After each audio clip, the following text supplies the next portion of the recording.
দেবে তেরে, যেমন ছাড়া মনের পাখি মনে আনন্দে, হারে রে রে রে রে আমার ছেড়ে দেবে রে, যেমন ছাড়া মনের পাখি মনে আনন্দে। তারপরে আজ আমি মেহেন্দি পড়ছি, কারণ কালকে আমি বিয়ে বাড়িতে যাবো, তো তার জন্য আজ আমি চেক করছি। তো চলো মেহেন্দিটা পরিয়ে তোমাদের সাথে দেখা হচ্ছে আবার। চলো, ফাইনালি মেহেন্দি হয়ে গেছে, মেহেন্দি করে নিয়েছি। সিম্পল অ্যান্ড ইজি তরিকে সে দেখ লো। আমারটা দেখো।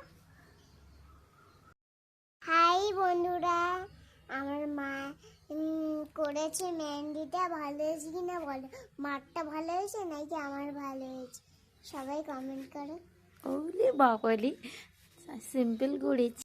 তো যা দেখো, আমরা বিয়েবাড়ি যাব বলে মানে মেহেন্দি পরে যা, আমি না আগে খুব ভালো বলবো না, মানে মেহেন্দি করতে পারতাম, এখন তো একটুও পারছি না। এদিকে দেখো আমরা মেহেন্দি পরছি এখানে, বিয়ে ওখানে, আমাদের আজকে গরম গরম চিকেন পাকোড়া, আর এদিকে চিকেনের জন্য একটু হাসি লাগছিল, আলু চিকেন বিয়ে তরকারি এখানে প্রজাপতি আছে, এটা ন্যাচারাল একটা ব্যাপার, সেটা এমন কিছু না, তবুও সবাই বলে, তাই জন্য একটু মনে হয়। এখানে এই যে ফ্রাইড রাইসটা হচ্ছে কি করছিলাম, ওদিকে রাইস নর্মাল রাইস হয়ে গেছিলো, চিকেন পাকোড়া করেছি, এদিকে মেয়ে আর বরমশাইকে খেতে দিয়েছি, ওরা খাচ্ছে, আর আমিও ওদের সাথে একটু টেস্ট করছিলাম।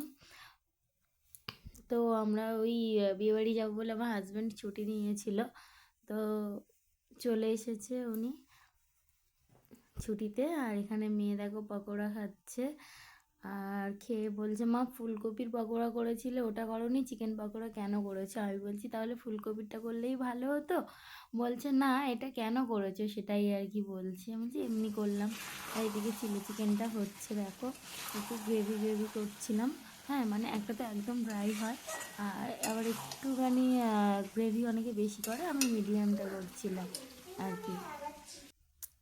এদিকে দেখো চিকেন করেছি, হ্যাঁ, তারপরে হচ্ছে গিয়ে চিলি চিকেনও করেছি, নর্মাল রাইসও ছিল, ফ্রাইড রাইসও ছিল, আবার চিকেন পাকোড়া করেছি, অনেক কিছু করেছি। করে এদিকে আমরা খেতেও বসে গেছি অলরেডি, তাই তো মাম্মা? হ্যাঁ, আর বিরিয়ানি করেছো তাই তো? হ্যাঁ, বিরিয়ানিটা করেছি অন্য দিনকে, এটা ফ্রাইড রাইসটা ওটা বলছি আর কি। এদিকে আমার হাজব্যান্ড খাচ্ছে, আমি জিজ্ঞাসা করছি কেমন হয়েছে, বলছে ঝাল হয়েছে, ওরকমই করে আমার পেছনে। আর এদিকে খুব লাগে। আর এদিকে আমরা বিয়ে বাড়ি যাওয়ার উদ্দেশ্যে রওনা হচ্ছি। হ্যালো বন্ধুরা, আমার বাবা মানুষের মতন বুড়োর মতন